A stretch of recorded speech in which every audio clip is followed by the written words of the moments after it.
Hello friends, स्वागत है आप लोग का मेरे चैनल पे।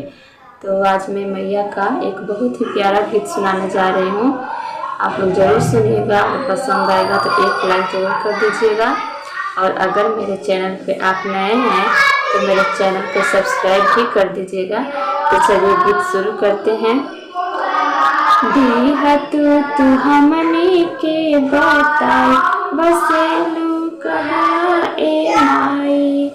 दीहा तू हमनी के बताई बसेलू कहाँ ए माई।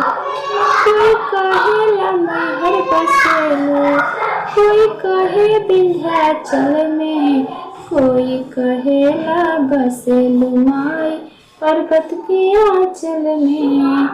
कामरू कामाख्या आस लगाई बसेलू कहाँ ए माई। दीहा तू हमनी के बता बसेलू कहाँ ए माई। सुनी गंगा के तीरे बसेलू काशी पटना बनारस में, कोई कहेला बसेलू माई मुक्ति के पारस में। दीहा तू भेदिया ई बताई बसेलू कहाँ ए माई। दीहा तू हमनी के बताई बसेलू कहाँ ए माई। फल फूला में वास करेलू तू नीम के पतैया में, सुनीला मैया रहेलू लवंग के डरिया के छैया में।